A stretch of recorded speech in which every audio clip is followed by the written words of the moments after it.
Thumbnail देखकर तो आप समझ गए होंगे, गूगल के सीईओ सुंदर पिचाई के बारे में एक बहुत ही बुरी खबर सामने आ रही है। वो ये कि गूगल इन्हें बाहर का रास्ता दिखाने वाला है। लेकिन सुंदर पिचाई ने ऐसा क्या कर दिया जिस पर गूगल इतना बड़ा एक्शन लेने जा रहा है? और मोस्ट इम्पोर्टेंट, गूगल का नेक्स्ट सीईओ कौन होगा? आइए डिटेल में जानने की कोशिश करते हैं।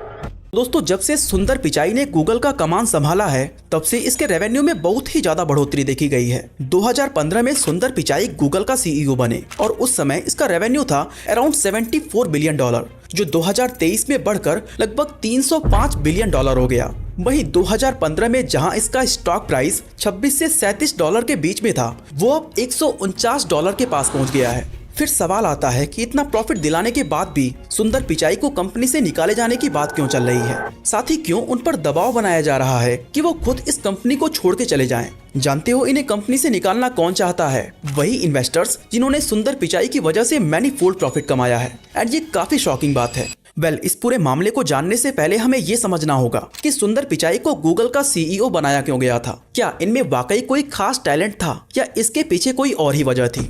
दोस्तों, ये कहानी शुरू होती है अर्ली 70s में, जब 10 जून 1972 के दिन तमिलनाडु के मदुरई में सुंदर पिचाई का जन्म हुआ। सुंदर ने अपनी स्कूल एजुकेशन चेन्नई से कंप्लीट की और फिर दुनिया के मोस्ट कॉम्पिटिटिव कॉलेजेस में से एक आईआईटी खड़गपुर से मेटलर्जिकल इंजीनियरिंग में बीटेक करने के बाद स्टैनफोर्ड यूनिवर्सिटी से मटेरियल साइंस एंड इंजीनियरिंग में एमएस की डिग्री हासिल की। इसके बाद 2002 में इन्होंने Wharton school of the university of Pennsylvania से एमबीए किया। सुंदर पिचाई के करियर की शुरुआत एक इंजीनियर एंड प्रोडक्ट मैनेजर के रूप में सिलिकॉन वैली के एक सेमीकंडक्टर मैन्युफैक्चरिंग कंपनी के अंदर होती है। इसके बाद ये मैकेंसी एंड कंपनी में एज ए कंसल्टेंट काम करने लगते हैं। एंड फिर आता है साल 2004, जहां से इनका सफर गूगल में शुरू होता है। गूगल टूलबार के प्रोडक्ट मैनेजमेंट के लिए ये एज ए वाइस प्रेसिडेंट काम करने लगे। इस दौरान इन्होंने महसूस किया कि उनका टूल बार अपने एंड की तरफ बढ़ रहा है और बदलते टेक इनोवेशंस की वजह से कुछ समय बाद लोग इसका यूज करना बंद कर देंगे। ऐसे में इन्होंने गूगल के कोफाउंडर सर्गी ब्रिन और लैरी पेज को कन्विंस किया कि क्यों ना हम खुद का एक अलग ब्राउजर डेवलप करें जो मार्केट में अवेलेबल अदर ब्राउजर से ज्यादा यूजर फ्रेंडली हो। सुंदर पिचाई के इसी आइडिया के बाद 2008 में गूगल क्रोम को लॉन्च किया गया था, जिसने मैसिव सक्सेस देखी और कुछ ही समय में फायरफॉक्स एंड इंटरनेट एक्सप्लोरर को पीछे छोड़ते हुए गूगल क्रोम वर्ल्ड का नंबर 1 ब्राउजर बन गया। पर क्या यही पूरी सच्चाई है? बिल्कुल नहीं। असल में ये कहानी सुंदर पिचाई की साइड से बताई गई है, जबकि दूसरी साइड की स्टोरी इससे बहुत अलग है। कमाल की बात तो ये है कि सुंदर पिचाई के इन सभी कंट्रीब्यूशंस का इनके सीईओ बनने से कोई लेना देना था ही नहीं। तो फिर इन्हें इतनी बड़ी पोजीशन किस बेसिस पर सौंपी गई थी? दोस्तों, इस पूरे स्टोरी में इतने ट्विस्ट हैं कि इस पर एक पूरी मूवी बनाई जा सकती है। इस पूरी कहानी को समझने के लिए हम उस वक्त में पीछे चलते हैं जब सुंदर पिचाई को गूगल ने हायर किया था। उस समय गूगल के सीईओ थे एरिक स्मिथ, जो कि ना तो इस कंपनी के फाउंडर थे और ना ही उन्होंने पहले कभी गूगल में काम किया था। लेकिन फिर भी इन्हें सीईओ जैसा बड़ा पद सौंप दिया गया। जानते हैं क्यों? क्योंकि कंपनी के शेयर होल्डर्स यही चाहते थे। वो चाहते थे कि एरिक स्मिथ गूगल के को founders Larry page and सर्गी Brin को अपने कंट्रोल में रखें। लेकिन को फाउंडर्स को लगता था कि वो गूगल को ज्यादा बेहतर समझते हैं और इसी चीज को साबित करने के लिए वो हमेशा कुछ ना कुछ नया करने की कोशिश करते रहते थे। इन्हीं कोशिशों में से एक था जीमेल, जिसे 1 अप्रैल 2004 को लॉन्च किया गया था। और आप लोगों में से शायद बहुत ही कम लोगों को पता होगा कि सुंदर पिचाई का गूगल में इसी दिन इंटरव्यू हुआ था। लैरी और सर्गी दुनिया के सामने ये प्रूव करना चाहते थे कि गूगल सर्च इंजन से कहीं ज्यादा बड़ा हो सकता है और जीमेल उनके मिशन का फर्स्ट अटेम्प्ट था। इसके बाद उन्होंने एंड्रॉयड, यूट्यूब और गूगल मैप्स को एक्वायर कर लिया। लेकिन कई बार ऐसा होता था कि लैरी और सर्गी एरिक को इन एक्विजिशंस के बारे में भनक भी नहीं लगने देते थे। खैर, ये सारे ही एक्विजिशंस बहुत ही कमाल की थी और इससे कंपनी को काफी प्रॉफिट भी हुआ। साथ ही इन दोनों फाउंडर्स का मानना था कि उनके लिए ब्राउजर मार्केट में एंटर करना एक बेटर अपॉर्चुनिटी हो सकता है, क्योंकि इसके जरिए वो गूगल की सर्विसेज एंड प्रोडक्ट्स को अपने ब्राउजर के अंदर ज्यादा प्रायोरिटी दे सकते हैं, जिससे लोग जब उनके ब्राउजर का यूज कर रहे होंगे तो उनसे जुड़े बाकी के प्रोडक्ट्स जैसे कि गूगल मीट, डॉक्स या शीट्स का भी यूज करेंगे। इस तरह से अपने ब्राउजर के जरिए गूगल अपने इकोसिस्टम को बहुत ही आसानी से प्रमोट कर सकता था। हालांकि एरिक स्मिथ इस आइडिया से एग्री नहीं करते थे, क्योंकि ब्राउजर मार्केट पर पहले से ही माइक्रोसॉफ्ट के इंटरनेट एक्सप्लोरर और मोजिला के फायरफॉक्स ने कब्जा जमाया हुआ था। ऐसे में उन्हें कम्पीट करने के लिए बहुत ज्यादा रिसोर्सेज की जरूरत थी। साथ ही इसकी कोई गारंटी भी नहीं थी कि कंपनी का ये प्रोडक्ट सक्सेसफुल होगा ही। इसके अलावा एरिक का मानना था कि अलग अलग मार्केट में डाइवर्सिफाई करने की जगह गूगल को अपने कोर बिजनेस पर ध्यान देना चाहिए। अपनी इन्हीं विचारों की वजह से एरिक ने कई सालों तक लैरी और सर्गी को रोके रखा। यानी ऐसा बिल्कुल नहीं है कि लैरी और सर्गी ने क्रोम को इसलिए लॉन्च किया क्योंकि इसका आइडिया उन्हें सुंदर पिचाई ने दिया था, बल्कि कितने ही सालों से वो खुद इसका सपना देख रहे थे। लेकिन इस प्रोजेक्ट पर काम करने के लिए ना उनके पास परमिशन थी और ना ही कोई ऐसा आदमी मौजूद था जिसे इस प्रोजेक्ट के लिए बेस्ट माना जा सके। ऐसे में जब सुंदर पिचाई ने को फाउंडर्स के सामने गूगल के ब्राउजर की बात की तो उन्हें अंधेरे में एक उम्मीद की किरण दिखाई दी।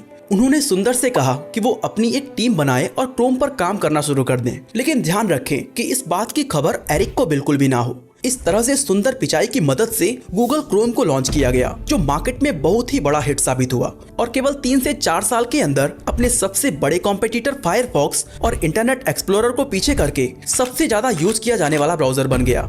2009 में इंटरनेट एक्सप्लोरर का मार्केट शेयर अराउंड 55% था और फायरफॉक्स का 31.56%। वहीं क्रोम का मार्केट शेयर था 5%। लेकिन आज फायरफॉक्स का मार्केट शेयर 5.1% पर है, वहीं इंटरनेट एक्सप्लोरर 8% पर, जबकि क्रोम का मार्केट शेयर 63% है। इस तरह से क्रोम को डेवलप करना इस कंपनी के लिए एक बहुत ही बेनिफिशियल मूव था। इसके अलावा लैरी और सर्गी ने कई ऐसे और प्रोडक्ट्स को बनाया जिन्होंने काफी पॉपुलैरिटी हासिल की और इत्तेफाक से इनमें से कई प्रोडक्ट्स ऐसे थे जिनका एरिक कई सालों तक विरोध करते रहे थे। ऐसे में एरिक के फैसलों पर सवाल खड़े होने लगे और माना जाने लगा कि गूगल के लिए उसके फाउंडर्स ही सही फैसला ले सकते हैं। इसके बाद जब अंदरूनी दबाव हद से ज्यादा बढ़ने लगा तो एरिक को सीईओ के पद से रिजाइन देना पड़ा और ये कंपनी फिर से लैरी और सर्गी के कंट्रोल में आ गई, जिसके बाद लैरी पेज गूगल के सीईओ का पद संभालने लगे। लेकिन दोस्तों ये कहानी का एंड नहीं है, क्योंकि इसके आगे ऐसी कई कंडीशंस बनी जो कंपनी को पूरी तरह से बर्बाद कर सकती थी और इसीलिए अचानक से लैरी की जगह एक ऐसे इंसान को बैठा दिया जाता है जो सीईओ की रेस में कभी भी आता ही नहीं और शायद किसी ने भी इमेजिन नहीं किया था कि वो इंसान सुंदर पिचाई होंगे। लेकिन सवाल उठता है कि एरिक के जाने के बाद ऐसा क्या हो गया कि लैरी को हटाकर उनकी जगह सुंदर को लाना पड़ा। एक्चुअली दोस्तों लैरी टेक को लेकर बहुत ही ज्यादा एंथुजियास्टिक थे, इसलिए जब वो कंपनी के सीईओ बने तो वो गूगल की सेल्फ ड्राइविंग कार और गूगल ग्लास जैसे फ्यूचरिस्टिक प्रोजेक्ट्स पर काम करने लगे। लैरी पेज गूगल को एक ऐसे वर्क प्लेस में कन्वर्ट कर देना चाहते थे जहां लोग हमेशा नए और फ्यूचरिस्टिक आइडियाज पर रिसर्च करते रहें। मतलब कि ये एक ट्रेडिशनल वर्किंग स्पेस ना होकर साइंटिस्ट से भरे हुए आइलैंड के जैसा हो। लेकिन इन सभी चीजों को लेकर इन्वेस्टर्स बिल्कुल भी खुश नहीं थे, क्योंकि उनका मानना था कि लैरी इन बड़े बड़े सपनों में फंसकर उन छोटी और जरूरी चीजों पर ध्यान नहीं दे रहे हैं जिन पर फोकस करके ये कंपनी और भी ज्यादा ग्रो कर सकती है। ऐसे में वो लैरी को बड़े ड्रीम्स वाले एक स्मार्ट लीडर के तौर पर ना देखकर बिलियनर फाउंडर के रूप में देखने लगे थे, जो इस चीज को लेकर क्लियर ही नहीं था कि इस वक्त कंपनी के लिए क्या सही है और उसे किस चीज पर ज्यादा फोकस करना चाहिए। खैर इन फाउंडर्स और इन्वेस्टर्स के बीच रूठने मनाने का सिलसिला यूं ही जारी था, लेकिन अचानक से लैरी ने अपनी आवाज खो दी, मतलब कि वो गूंगे हो गए। एक्चुअली 2000 की शुरुआत से ही Larry Page vocal cord paralysis से पीड़ित थे। उन्हें बोलते वक्त काफी परेशानी का सामना करना पड़ता था। जैसे तैसे काम चल रहा था, लेकिन 2010 के दौरान इनकी प्रॉब्लम अचानक से बढ़ गई, जिसके बाद ये इस काबिल ही नहीं बचे कि वो अपने आइडियाज को शेयर कर सके, शेयर होल्डर्स की मीटिंग को अटेंड कर सके या कोई प्रेजेंटेशन दे सके। दोस्तों ये इस चीज का क्लियर प्रूफ है कि आपके पास बिलियंस ऑफ डॉलर्स क्यों ना हो, आप उन पैसों से कुछ प्रॉब्लम्स को कभी भी फिक्स नहीं कर सकते। अब गूगल जैसी बड़ी कंपनी तो इस तरह से रन नहीं हो सकती थी, इसलिए किसी और को लैरी की पोजीशन देने की बात होने लगी। एंड लकीली गूगल के 2 फाउंडर्स थे, तो ऐसे में सर्गी ब्रिन ने गूगल की जिम्मेदारी अपने हाथों में ले ली और जैसे सारा प्रॉब्लम सॉल्व हो गया, जैसा कि होना भी चाहिए था। पर असलियत में ऐसा कुछ भी नहीं हुआ, क्योंकि सर्गी ब्रिन गूगल ग्लास की मार्केटिंग डायरेक्टर के साथ एक एक्स्ट्रा मैरिटल अफेयर में पकड़े गए, जिसके बाद उनके पर्सनल लाइफ में उथल पुथल सी मच गई। सर्गी ब्रिन को काफी बदनामी झेलनी पड़ी और लैरी पेज के साथ भी इनके रिश्ते खराब हो गए। इवन इन दोनों ने आपस में बात करना तक बंद कर दिया था। अब गूगल को जितना जल्दी हो सके एक ऐसी विजनरी एग्जीक्यूटिव की तलाश थी जो सीईओ की कुर्सी पर बैठकर उसके शासन को संभाल सके, लेकिन इस पद के लिए गूगल के पास अब ज्यादा ऑप्शंस बचे ही नहीं थे। इसमें पहले नंबर पर थे एरिक स्मिथ, जिन्हें क्रोम जैसे बेहतरीन आइडियाज बेकार लगते थे। दूसरे थे लैरी पेज, जो अनफॉर्चुनेटली पैरालाइज्ड हो चुके थे। तीसरे थे सर्गी ब्रिन, जिनके अफेयर्स के चर्चे पूरी दुनिया में थे। चौथे नंबर पर थे एंडी र्यूबिन, जो एंड्रॉयड के फाउंडर हैं। ऐसे में लगा कि गूगल इन्हीं को अपना नेक्स्ट सीईओ बनाने वाला है, लेकिन एंडी र्यूबिन पर बहुत ही सीरियस सेक्सुअल मिसकंडक्ट के एलिगेशंस लगे हुए थे, जिसकी वजह से गूगल ने $90 मिलियन का एग्जिट पैकेज देकर उन्हें कंपनी से बाहर का रास्ता दिखा दिया, क्योंकि वो इन केसेस के चक्कर में अपना नाम खराब नहीं करना चाहता था। और इस तरह से पिक्चर में आए सुंदर पिचाई, जिनके हाथों में फाइनली गूगल की कमान सौंप दी गई। अब इसमें कोई शक नहीं था कि सुंदर पिचाई ने कड़ी मेहनत करके ग्रेट अचीवमेंट्स हासिल की, लेकिन जिस चीज ने सच में इन्हें जीत हासिल कराई थी वो थी सिचुएशन। दूसरे शब्दों में हम इसको लक भी कह सकते हैं। और इस तरह से 11 अगस्त 2015 को ये गूगल के सीईओ बनाए गए। इसके कुछ साल बाद इन्हें प्रमोट करके गूगल की पेरेंट कंपनी अल्फाबेट का सीईओ बना दिया गया और यहाँ से इनके कमजोर परफॉर्मेंस की झलकियां नजर आने लगी। अब देखा जाए तो सुंदर ने वही किया जिसके लिए इन्हें हायर किया गया था, जैसे कि इन्होंने कंपनी को विवादों से दूर रखा। इनके हाथों में आने के बाद कंपनी का रेवेन्यू लगभग 4 गुना और नेट इनकम 5 गुना बढ़ गया। साथ ही स्टॉक प्राइस भी आसमान छूने लगा। फिर प्रॉब्लम क्या थी? दोस्तों, सबसे बड़ी प्रॉब्लम ये है कि गूगल ने सिर्फ बैलेंस शीट, प्रॉफिट और रेवेन्यू में ही ग्रोथ हासिल की है, जबकि इसने इनोवेशन से मानो अपना मुंह मोड़ लिया हो।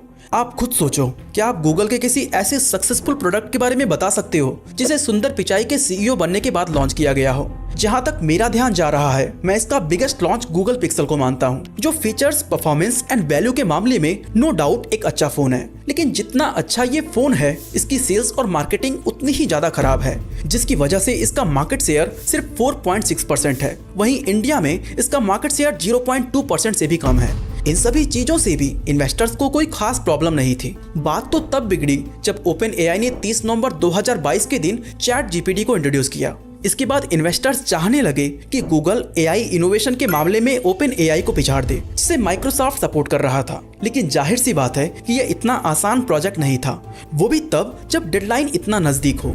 फिर भी सुंदर पिचाई ने कोशिश की और मात्र 4 महीने बाद मार्च 2023 को चैट जीपीटी के अगेंस्ट अपने एआई गूगल बार्ड को लॉन्च कर दिया। लेकिन ये गूगल के लिए एक बैड मूव साबित हुआ, क्योंकि लोगों को लगने लगा कि ये चैट जीपीटी का ही कॉपी है। इस कंपनी के लिए चीजें और भी मुश्किल होने लगी जब इसके लॉन्चिंग के वक्त गूगल ने एक इवेंट को ऑर्गेनाइज किया था। इसमें कंपनी ने एक जीएफएक्स एड जारी की, जिसमें एक शख्स ने बार्ड से एक ऐसा सवाल किया जिसके बाद गूगल को काफी क्रिटिसिज्म मिली।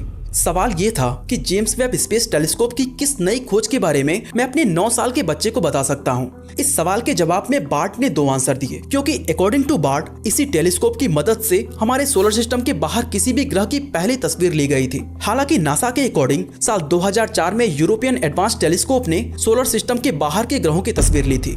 इस गलत जवाब के बाद बार्ड एआई पर सवाल उठने लगे। फिर क्या था, कंपनी के शेयर प्राइस तेजी से नीचे आने लगे और इसकी मार्केट वैल्यू $100 बिलियन से घट गई।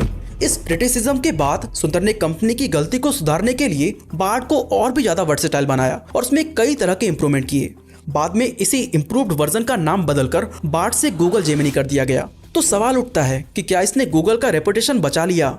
जवाब है बिल्कुल नहीं, बल्कि जो बचा कुचा था जेमिनी ने उसे भी मिट्टी में मिलाने का काम किया, क्योंकि इसके बाद ये कंपनी और भी ज्यादा कंट्रोवर्सी में घिर गई। दरअसल एक यूजर ने जेमिनी से जॉर्ज वाशिंगटन की इमेज जनरेट करने को कहा, लेकिन इसने वाशिंगटन की जो इमेज जनरेट की उसमें स्किन टोन को डार्क कर दिया, जबकि असलियत में वो फेयर स्किन टोन के थे।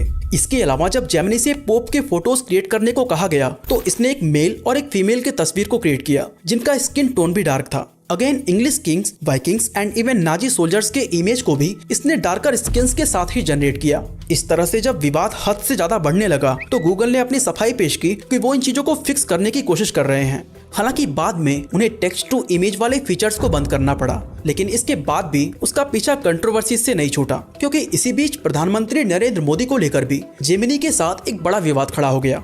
एक्चुअली जेमिनी ने पीएम मोदी को फैसिस्ट यानी फांसीवादी बताया, जिसके बाद गूगल के पास नोटिस भेजकर जवाब मांगा गया। इस पर गूगल ने क्लैरिफिकेशन दिया कि जेमिनी सभी प्रॉम्प्ट का जवाब देने में हमेशा रिलायबल नहीं है। इस तरह की लगातार कंट्रोवर्सीज की वजह से अल्फाबेट का मार्केट कैप $1.798 ट्रिलियन से घटकर $1.702 ट्रिलियन हो गया, जिसके चलते उन्हें $96.9 बिलियन का नुकसान झेलना पड़ा। ऐसे में जाहिर सी बात है कि इस तरह के लॉसेस इन्वेस्टर्स को बिल्कुल भी पसंद नहीं आएंगे, एंड हुआ भी एक्चुअली ऐसा ही, जिसके बाद इन्वेस्टर्स चाहने लगे कि सुंदर को सीईओ के पद से हटा दिया जाए। उधर सर्गी भी अफेयर और ड्रामा से निकलकर बाहर आ चुके हैं, जो माइट भी सुंदर पिचाई के लिए एक पॉजिटिव साइन नहीं है, क्योंकि सर्गी ने हमेशा लैरी की छाया में रहकर काम किया है। ऐसे में हो सकता है कि वो इस बार सीईओ के रूप में कंपनी का पूरा कंट्रोल अपने हाथों में लेने की कोशिश करें। अब गूगल में आगे क्या होता है और इन्वेस्टर्स किसको सीईओ बनाने का पक्ष लेते हैं, ये देखने वाली बात होगी। के लिए बस इतना ही।